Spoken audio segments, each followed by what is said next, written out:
చూస్తున్నారా? దొండకాయ వెల్లుల్లి కారం అండి. దీనికి కావాల్సిన పదార్థాలు ఏంటో వీడియోలోకి వెళ్ళి చూద్దాం రండి. హాయ్ అండి, మీరు బాగున్నారా? మేము బాగున్నామండి. ఇదిగోండి దొండకాయలు చూస్తున్నారుగా. దొండకాయలు వచ్చేసి అరకిలో దొండకాయలు తీసుకున్నానండి. దొండకాయల వెల్లుల్లి కారం అండి. దొండకాయలతో వెల్లుల్లి కారం అండి. ఇదిగోండి అరకిలో దొండకాయలు తీసుకొని ఇలానే పొడిగి తీసుకున్నాను అండి. మీకు కావాలంటే కూడా లావుగా బొద్దుగా ఉంటాయండి. లావుగా బొద్దుగా ఉంటాయి. ఆ దొండకాయలు అయితే ఇంకా బాగుంటాయండి. నాకు ఎక్కడా ఇది దొరకలేదు కాబట్టి ప్రస్తుతానికి ఇలా పొడిగి తీసుకున్నాను. మీకు కావాలంటే లావుగా బొద్దుగా ఉంటాయండి వంకాయలాగా, అలాంటివి తీసుకోండి. ఇదిగోండి అరకిలో తీసుకొని ఇట్లా ఏకలు తోకలు కట్ చేసుకోవాలి శుభ్రంగా.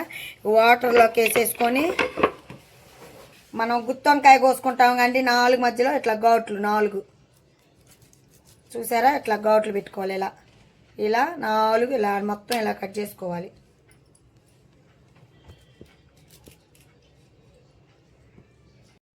చూడండి, ఇదిగోండి 1/2 కేజీ కదా. ఇలా కట్ చేసుకొని ఇలా పెట్టేసుకోవాలన్నమాట. చక్కగా కట్ చేసుకొని ఇలా 4 పక్కల ఈ 4 కేజీ పక్కన కట్ చేసుకొని పక్కన పెట్టేసుకోవాలి. చూడండి, ఫస్ట్ ఒక బాండీ పెట్టుకోవాలండి.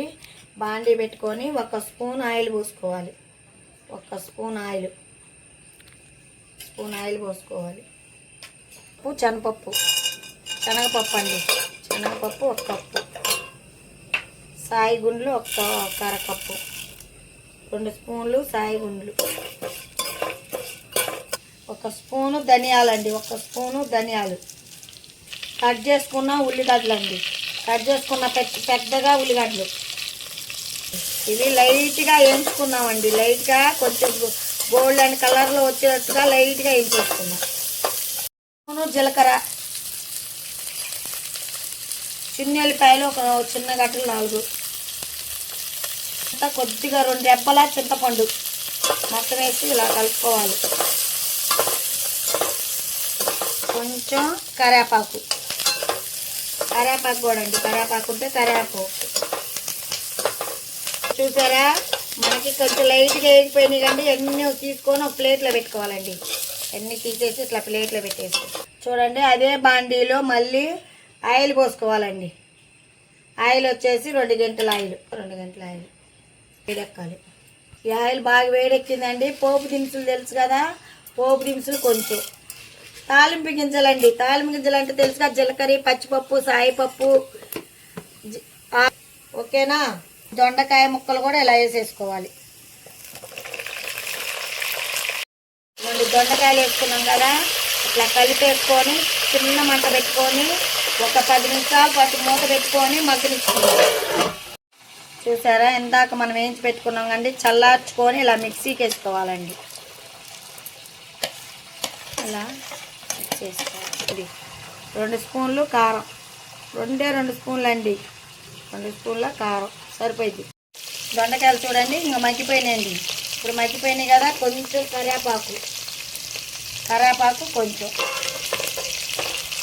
సాల్ట్ 1 స్పూను సాల్ట్ మన తగినంత అంటే మీ ఇష్టం అండి. నేను కొంచెం సాల్ట్ ఇందాక దాంట్లో కూడా వేసుకున్నాం కదా మన మసాలాల్లో కూడా కొంచెం సాల్ట్,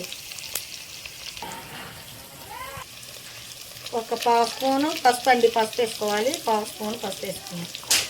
మనకి మెత్తగా దొండకాయలు ఇలా మగ్గిపోవాలండి. ఇలా ఆయిల్లో మగ్గిపోవాలి. ఇలా ఇదిగో చూడండి మెత్తగా, మనకి ఎక్కడ ఎరగకుండా కాయ అంతే ఉంది. ఇందాక మనం కచ్చా పచ్చా దంచుకోవాలండి. మెత్తగా కర్లేదండి, ఇట్లా దంచుకోవాలి. పేస్ట్ ఇలా, ఈ పేస్ట్ అల్లం వెల్లుల్లి పేస్ట్ అంతా మనం ఇలా వేసేసుకోవాలి. చక్కగా మనం వేసేస్తున్నాం కదా, పేస్ట్ అంతా వేసినాం. ఈ పేస్ట్ అంతా దీన్ని బట్టేటట్టుగా బాగా కలుపుకోవాలండి. లైట్గా చిన్నగా ఎరగకుండా, దొండకాయలు ఇట్లా ఎరగకుండా ఇట్లా కలిపేసేసుకోవాలి. చూడండి చక్కగా మనకి దొండకాయ ఎల్లుల్లి కారం అండి. దొండకాయ ఎల్లుల్లి కారం చూడండి మనకి ఎక్కడ కూడా కాయగానే ఉందండి. ఇది కాలిపోతుందండి, కానీ మీకోసం చూపిస్తానండి. చూడండి దొండకాయ వెల్లుల్లి కారం అండి. ఎంత టేస్టీగా, చాలా టేస్టీగా ఉంటుంది. దొండకాయ వెల్లుల్లి కారం అండి మనకు రెడీ అయిపోయింది. గ్యాస్ కట్టేసుకొని కొత్తిమీర ఉంటే కొత్తిమీర వేసుకొని దించేసుకోవడమేనండి. ఇంకా అయిపోయిందండి, దించేసుకుందామండి. ఇదిగోండి బౌల్లో తీసుకున్నామండి. చూడండి చక్కగా ఇట్లా బౌల్లో తీసేసుకుంటే చూసారా? పప్పులోకి కానీ దేనికైనా ఇది వేడి అన్నంలోకి కూడా సూపర్గా ఉంటుందండి. నిజం చెప్తున్నా.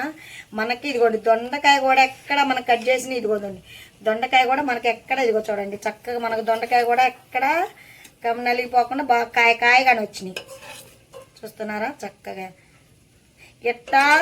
ఇట్ట దాదాపు ఒక నెల ఉంటుందండి. నెల ఉంటుంది. దొండకాయలు ఫ్రిడ్జ్లో పెట్టుకొని మనకి ఎప్పుడు ఈ మసాలా ప్రిపేర్ చేసుకుంటే మనకి ఎప్పుడు కావాలంటే అప్పుడు దొండకాయలు కట్ చేసుకొని ఇలా చేసుకోవచ్చు. వెల్లుల్లి కారం ఇలాగే చేసుకోండి. ప్రాసెస్ ఇలా చేసుకుంటే దొండకాయ వెల్లుల్లి కారం సూపర్గా ఉంటుంది.